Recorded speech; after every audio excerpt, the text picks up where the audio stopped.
الحمد لله وكفى وسلام على عباده الذين اصطفى خصوصا على أفضلهم وخاتم النبيين محمد الأمين وعلى آله وصحبه أجمعين أما بعد أعوذ بالله من الشيطان الرجيم بسم الله الرحمن الرحيم ولكل أمة جعلنا منسكا ليذكروا اسم الله على ما رزقهم من بهيمة الأنعام فإلهكم إله واحد فله أسلموا وبشر المخبتين صدق الله العظيم رب اشرح لي صدري ويسر لي أمري واحلل عقدة من لساني يفقهوا قولي اللهم ربنا ألهمنا رشدنا وأعذنا من شرور أنفسنا اللهم أرنا الحق حقا وارزقنا اتباعه وأرنا الباطل باطلا وارزقنا اجتنابه آمین یا رب العالمین۔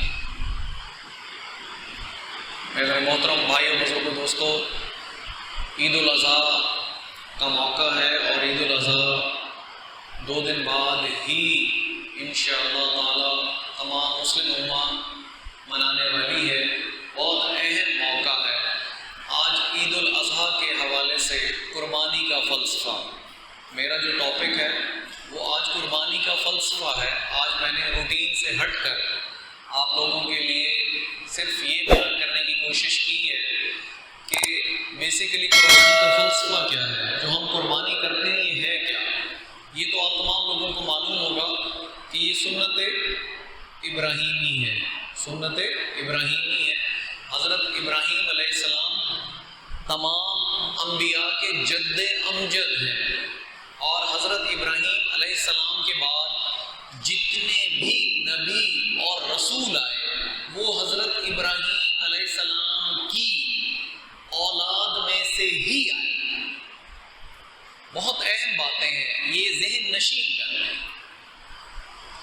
تو آپ کے سامنے آج میں بیان کرنے لگا ہوں کہ جو ہمارے ارکان اسلام ہیں وہ ایک تو کلمہ شہادت ہے، اس کا تعلق عقیدے سے ہے کہ ہم نے گواہی دے دی کہ اے رب تو ایک ہے، تیرے سوا کوئی معبود نہیں، اور ہم ایمان لائے یا ہم نے گواہی دی کہ محمد رسول اللہ تیرے رسول بھی ہیں اور تیرے بندے بھی ہیں۔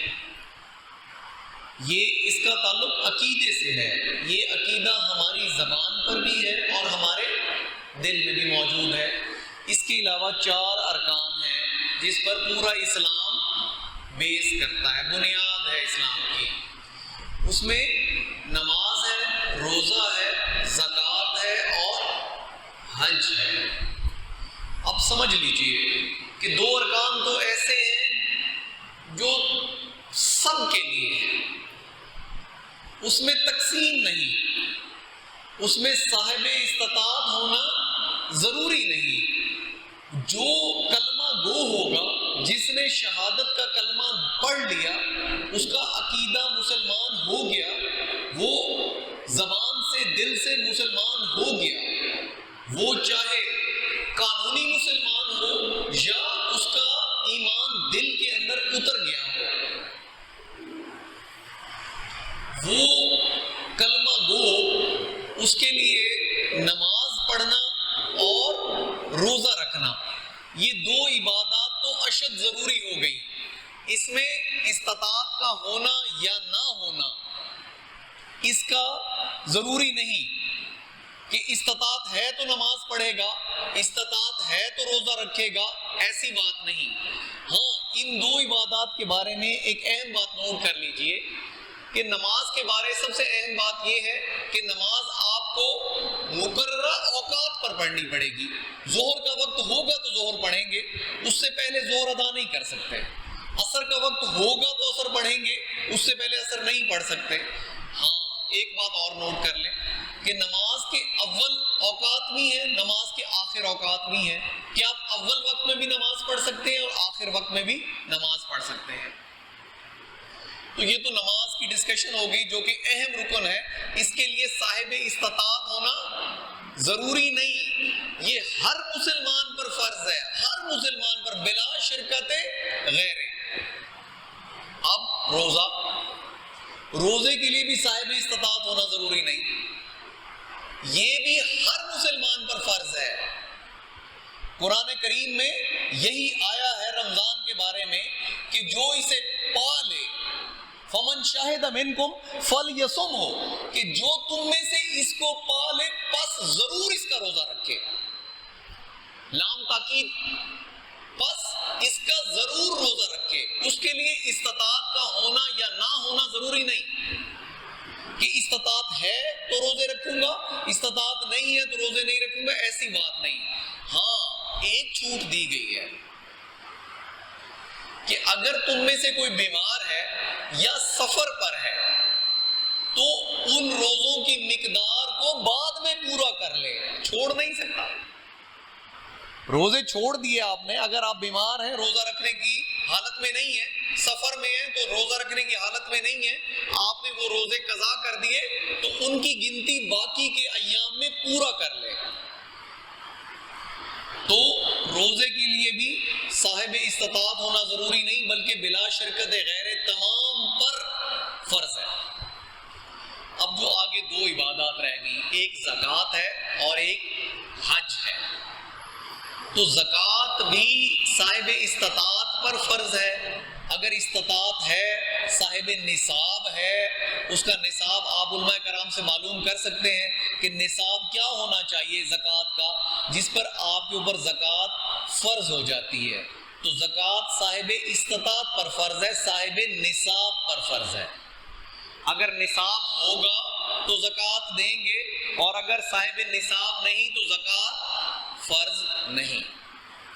اسی طرح حج، اگر صاحب استطاعت ہے، من استطاع، کوئی اس کی استطاعت رکھتا ہے تو پھر اللہ کے گھر کا حج ضرور کرے۔ جب بھی استطاعت ہو جائے تب اس کے بعد وہ کوتاہی کرے گا، اسے ڈیلے کرے گا تو گناہگار ہوگا، مجرم ہوگا، ملزم ہوگا اللہ کی نظر میں۔ استطاعت جب بھی ہو جائے تو اللہ کے گھر کا حج ضرور کرے۔ اس کی آیات بھی قرآن میں موجود ہیں۔ اب حج کے موقع پر آپ کو پتا ہے کہ بیت اللہ شریف کی جو تعمیر تھی وہ اولاً حضرت آدم علیہ السلام نے کی تھی، جو کہ مختلف سیلاب آنے کی وجہ سے منہدم ہو گئی تھی۔ تو پھر بعد میں اللہ تعالیٰ نے انہی بنیادوں پر حضرت ابراہیم اور حضرت اسماعیل کو حکم دیا کہ انہوں نے اس خانہ کعبہ کو دوبارہ تعمیر کیا، اور اللہ نے انہیں حکم بھی دیا کہ میرے گھر کی اس طرح صفائی کرو، کس لیے؟ للطائفین، طواف کرنے والوں کے لیے اور رکوع کرنے والوں کے لیے اس گھر کی اچھی طرح صفائی کرو۔ اس کے بارے میں آپ کو ایک معجزہ بتاتا چلوں کہ جس پتھر پر حضرت ابراہیم علیہ السلام خانہ کعبہ کی تعمیر کر رہے تھے، آپ میں سے اگر کسی کو اتفاق ہوا وہاں جانے کا، مقام ابراہیم اس پہ وہ پتھر موجود ہے، اور پاؤں کے نشان اس کے اوپر امپرنٹڈ ہیں، چھپے ہوئے ہیں، دھس گئے ہیں۔ مقصد کیا ہے؟ مقصد یہ ہے کہ اتنی دیر کے لیے اس پتھر پر وہ کھڑے رہے کہ پاؤں کے نشان پتھر پر دھس گئے۔ آج بھی وہ پاؤں کے نشان نظر آتے ہیں۔ جن لوگوں نے مقام ابراہیم پر وہ پتھر دیکھا ہے، اب آپ جب طواف کرتے ہیں خانہ کعبہ کا تو طواف کے بعد جو دو نفل طواف کے ادا کرتے ہیں وہ مقام ابراہیم پر ادا کرتے ہیں۔ تو اس پتھر کی خاصیت یہ تھی کہ جو عمارت اونچی ہوتی جا رہی تھی پتھر بھی خود بخود لفٹ کی طرح اٹھتا چلا جا رہا تھا۔ یہ کنفرم روایت بتا رہا ہوں میں آپ کو، ایسے لوگوں سے سنی ہوئی جن کے کہے پر مجھے کوئی شک نہیں۔ میں نے جن سے یہ روایات سنی ان کے کہے پر مجھے کوئی شک نہیں۔ تو جس پتھر پر خانہ کعبہ کی دوبارہ تعمیر کی جا رہی تھی وہ پتھر خود بخود اٹھتا چلا جاتا تھا لفٹ کی طرح، اور آپ اوپر کی منزل جو دیوار اٹھتی چلی جاتی تھی تو اسے تعمیر کرتے چلے جاتے تھے حضرت اسماعیل علیہ السلام کی مدد سے۔ اسی حج کا ایک رکن ہے، اہم رکن، کہ جب آپ منا تشریف لے جاتے ہیں، منا سے پھر آپ اگلے دن وقوف عرفہ کرتے ہیں. وقوف عرفہ مغرب تک ہوتا ہے. مغرب کی نماز آپ عرفات میں نہیں ادا کرتے بلکہ مزدلفہ میں جا کے پڑھتے ہیں مغرب اور عشاء ملا کر, اور اگلی صبح آپ شیطان کو کنکریاں مارتے ہیں اور قربانی کرتے ہیں. قربانی کرنے کے بعد آپ احرام کھول دیتے ہیں اور طواف زیارت کرتے ہیں. یہی حج کے جو اراکین ہیں وہ میں نے آپ کے سامنے بیان کیے. تو منکرین حدیث کا یہ دعویٰ تھا کہ یہ قربانی صرف حج کرنے والوں پر فرض ہے, لیکن ایسی بات نہیں. آج یہی بات میں نے آپ کو کلیئر کرنے کے لیے یہ چند آیات آپ کے سامنے سورۃ حج کی رکھی ہیں. سورۃ حج میں 2 جگہ قربانی کا ذکر ہوا ہے. ایک اوپر اسی رکوع میں اوپر حج کے اراکین میں قربانی کرنی ہے, اور اسی صورت میں نیچے باقی تمام مسلمان امت کے لیے قربانی کا حکم ہے. قربانی کا حکم کس لیے ہے؟ قربانی کا حکم اس لیے ہے تاکہ وہ لوگ جو حج کی استطاعت نہیں رکھتے یا حج کر چکے یا استطاعت رکھتے ہیں اور حج پر نہ جا سکے کسی وجہ سے, وہ اس حج میں کسی درجے میں شامل ہو جائیں. قربانی کر کے وہ اس حج کی سعادت میں شامل ہو جائیں. جو استطاعت نہیں رکھتے, جو استطاعت رکھنے کے باوجود نہ جا سکے, یا جنہوں نے حج کر لیا وہ اس سعادت سے محروم نہ رہ جائیں. یہ بہت بڑی سعادت ہے. یہ اتنی بڑی سعادت ہے جس کا اندازہ آپ نہیں لگا سکتے. تو قربانی کو اللہ نے اس لیے تمام مسلمان امت پر فرضیت کے زمرے میں کر دیا. اسے واجب کہتے ہیں جو کہ فرضیت کا زمرہ ہے. اس لیے کر دیا تاکہ آپ حج میں آپ کی شمولیت ہو جائے, حج کی سعادت سے پوری مسلمان امہ محروم نہ رہ جائے.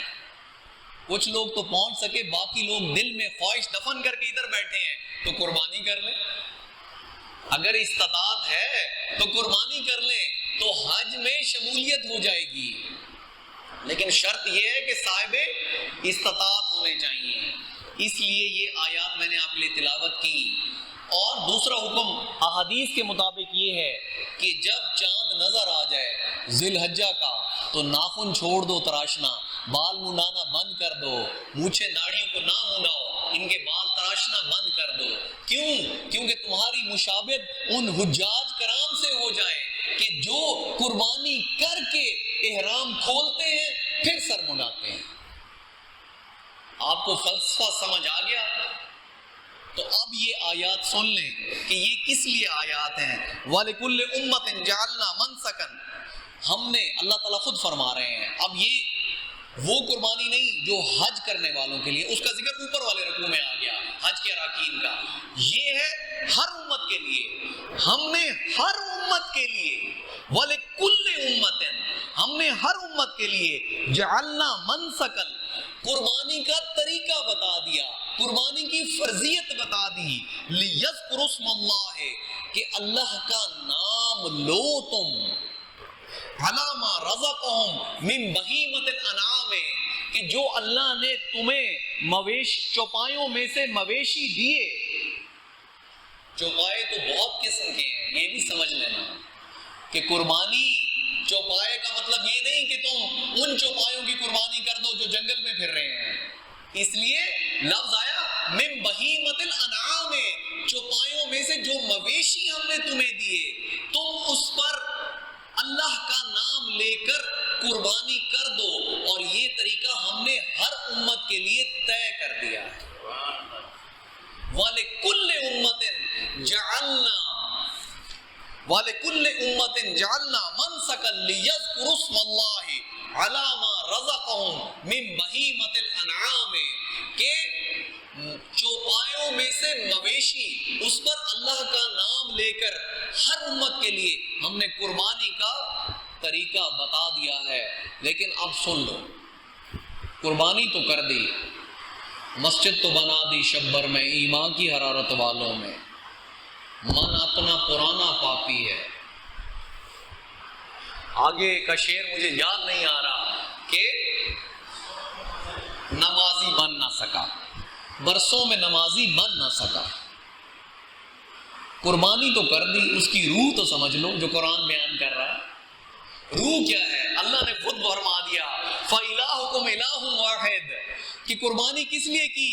تاکہ تم یہ مان لو کہ تمہارا الہ، تمہارا معبود، تمہارا پرستش کرنے والا، تم جس کے غلام ہو وہ ایک ہے، وہ ایک اللہ ہے۔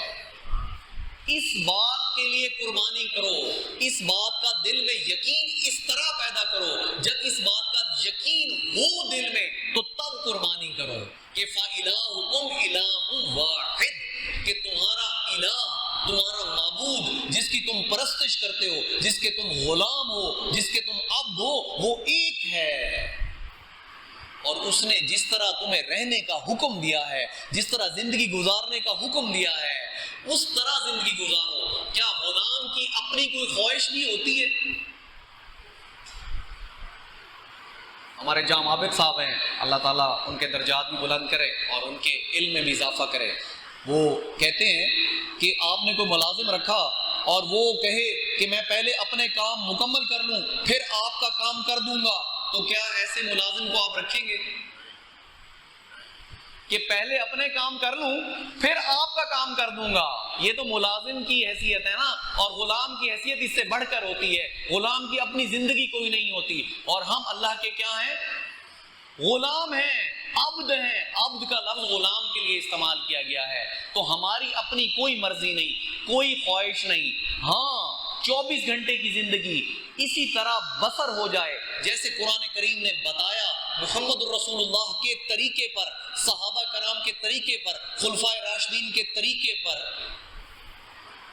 پھر اگر 24 گھنٹے میں سے کچھ بچ جائے تو اپنی مرضی بھی کر لو، تمہارے نفس کا بھی تم پر حق ہے، تمہاری زوج کا بھی تم پر حق ہے، تمہارے بچوں کا بھی تم پر حق ہے، لیکن وہ جو مرضی کرو گے وہ اس قرآن کی حدود کے اندر ہونی چاہیے، وہ اس قرآن کی حدود کے اندر ہونی چاہیے۔ محمد رسول اللہ صلی اللہ علیہ وسلم سب سے زیادہ پیار کرنے والے شوہر تھے۔ اما عائشہ صدیقہ رضی اللہ تعالی عنہ فرماتی ہیں کہ میں کچھ ڈھونڈ رہی تھی گھر میں، اپنے حجرے میں کچھ ڈھونڈ رہی تھی فرش پر کہ آپ صلی اللہ علیہ وسلم تشریف لائے۔ کہا عائشہ کیا ڈھونڈ رہی ہو؟ کہا سوئی گم ہو گئی ہے، سوئی ڈھونڈ رہی ہوں، اور آپ کے آتے ہی نظر آنے لگ گئی ہے، آپ کے آتے ہی نظر آنے لگ گئی ہے۔ آپ مسکرا دیے۔ بیوی سے وہ محبت کی جو کبھی کوئی نہ کر سکے گا۔ تو آپ کی ذات میں تو مکمل اسوہ موجود ہے۔ آپ والد کے طور پر کیسے تھے، آپ استاد کے طور پر کیسے تھے، آپ معلم کے طور پر کیسے تھے، آپ سپہ سالار کے طور پر کیسے تھے، آپ تاجر کے طور پر کیسے تھے۔ تو ہم کوئی گوشہ ایسا نہیں بچا جہاں محمد رسول اللہ صلی اللہ علیہ وسلم نے عمل کر کر نہ دکھایا ہو۔ تو قربانی کا مقصد تو آپ کو سمجھ آ گیا ہوگا کہ اگر قربانی اس لیے کریں کہ میرا رب ایک ہے اور میں اس کا عبد ہوں، غلام ہوں، آگے اللہ تعالیٰ کیا فرما رہے ہیں؟ فَلَهُ أَسْلِمُوا، پس اس کے لیے سر تسلیم خم کر دو۔ یہ نہیں کہ خالی قربانی کر دی اور ادھر تمام منکرات میں ملوث بھی ہو، جھوٹ بھی بول رہے ہو، غیبت بھی کر رہے ہو، سود بھی کھا رہے ہو، زنا کے قریب بھی جا رہے ہو، تو پھر ایسی قربانی کا فائدہ نہیں، کیونکہ اللہ نے فرما دیا کہ فَلَهُ أَسْلِمُوا، پھر اس کے لیے سر تسلیم خم کر دو۔ وَبَشِّرِ الْمُخْبِتِينَ، اور عاجزی کرنے والوں کے لیے بشارت ہے۔ الذین اذا ذکر اللہ، وہ لوگ کہ جب اللہ کا ذکر کیا جاتا ہے، وجلت قلوبہم، ان کے دل خوف سے لرز جاتے ہیں، والصابرین علی ما اصابہم، اور صبر کرنے والے جو اپنی مصیبتوں پر صبر کرتے ہیں، والمقیم الصلاۃ، اور نماز کو قائم کرنے والے، ومما رزقناہم ینفقون، اور جو انہیں مال دیا گیا ان میں سے خرچ کرنے والے، یہ لوگ ہیں جنہیں بشارت دی گئی ہے۔ وبشر المخبتین، عاجزی اختیار کرنے والے لوگوں کی خصوصیات یہ ہیں کہ جب اللہ کا ذکر کیا جائے تو دل لرز اٹھے۔ اگر یہاں بیٹھے ہوئے آپ کا دل لرز رہا ہے تو سمجھ لو کہ تم بھی مخبتین میں شامل ہو۔ آگے اللہ تعالیٰ کیا فرما رہے ہیں؟ لن ينال الله لحومها ولا دماؤها ولكن يناله التقوى منكم، کہ تم تک، اللہ تک تمہارا گوشت نہیں پہنچتا یا خون نہیں پہنچتا، بلکہ اللہ تک تو تمہارا تقوی پہنچتا ہے۔ تم نے اللہ کے حکم پر چلے اور قربانی کی، یہ تقوی ہے۔ تم نے جانور کو، تقوی کیا ہے؟ 1 سال پہلے جانور لے لو، پھر اس کی خوب خدمت کرو، پھر اسے اپنے سے اتنا مانوس کرو کہ تم بلاؤ تو دوڑا چلا آئے، تمہارے ہاتھ پر کھانا شروع کر دے، اور جب اس کے اوپر اللہ کا نام لے کر چھری پھیرو تو تمہاری آنکھوں سے آنسو رواں ہونے چاہیے۔ یہ ہے پھر مزہ قربانی کا۔ آخری دن لے کر قربانی کرنے میں اس جانور کے ساتھ وہ جذبہ پیدا نہیں ہوتا۔ تو اللہ تک جانور کا گوشت نہیں پہنچتا، خون نہیں پہنچتا، اللہ تک تمہارا تقوی پہنچتا ہے، تمہارا ڈر پہنچتا ہے کہ تم اللہ سے ڈرے۔ کذالک سخرھا لکم، اللہ تعالیٰ فرماتے ہیں میں نے اس جانور کو تمہارے لیے مسخر کر دیا، لتکبروا اللہ علی ما ھداکم، تاکہ تم اللہ کو بڑا کرو، وکبروا تکبیرا۔ اللہ کو بڑا کرنا کیسے ہے؟ کہ اس پورے ملک پر جہاں جہاں مسلمان ہیں ان کے تمام ممالک پر اللہ کا نظام نافذ ہو جائے، یہ ہے اللہ کی بڑائی۔ کوئی کام بھی قرآن و سنت کے منافی نہیں ہو، یہ ہے اللہ کی بڑائی۔ آپ کے گھر میں قرآن کا نظام ہونا چاہیے، اللہ کا نظام ہونا چاہیے، آپ کے محلے میں ہونا چاہیے، آپ کے شہر میں ہونا چاہیے، آپ کے ملک میں ہونا چاہیے، اور پھر پوری دنیا میں اللہ کا نظام نافذ ہونا چاہیے۔ یہ ہے لتکبروا اللہ علی ما ھداکم، اللہ کو بڑا کر دو۔ وبشر المحسنین، اور جو احسان کرنے والے ہیں انہیں بشارت دے دیجیے۔ احسان کرنے والے کون ہیں؟ جو اللہ کے نظام کو نافذ کرتے ہیں۔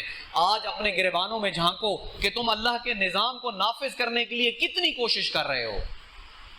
کیا تم قرآن پاک کو سمجھنے کے لیے نکلتے ہو؟ قرآن سمجھو گے تو اللہ کا نظام نافذ کرو گے۔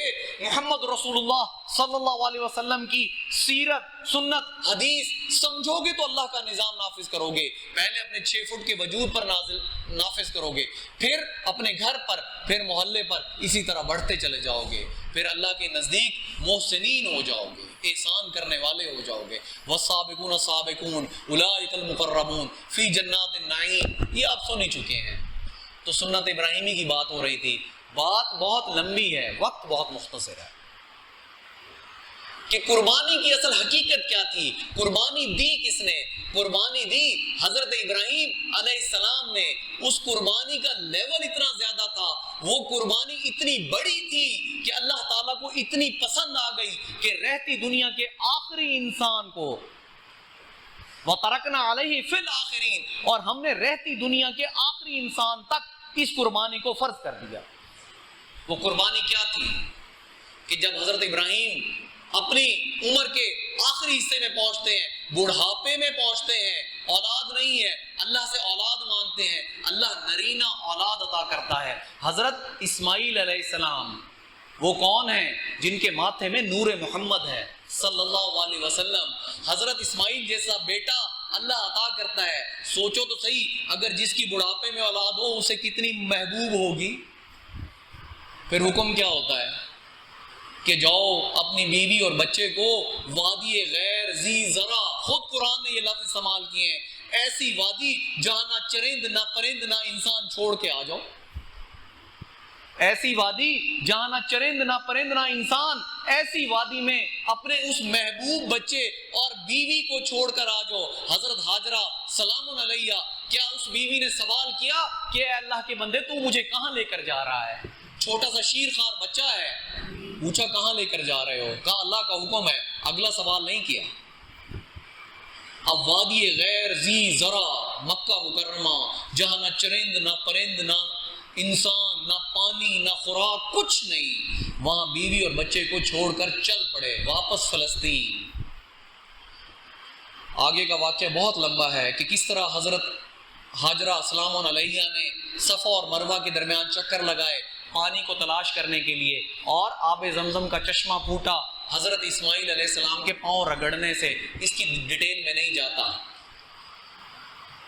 سالوں بعد حکم ہوا کہ بیوی اور بچے کو ملنے جاؤ، اب یہ فلسطین سے آ رہے ہیں تو لے کر کیا جاؤ. جب باپ اپنے بچے کو بچھڑے ہوئے آپ میں سے کوئی سعودی عرب یا غیر ملک چلا جاتا ہے تو واپس آتا ہے تو بچوں کے لیے کیا لاتا ہے؟ کھلونے لاتا ہے تاکہ بچے خوش ہو جائیں گے. تو باپ کو کیا حکم ہوا؟ کیا لے کر جاؤ؟ ایک رسی لے کر جاؤ اور ایک چھری لے کر جاؤ. قربانی کا لیول سنتے جاؤ. شاید میں بیان کرنے کی حیثیت بھی نہ رکھتا ہوں اس قربانی کو کہ باپ کو حکم کیا ہوتا ہے کہ ایک چھری لے کر جا، ایک رسی لے کر جا.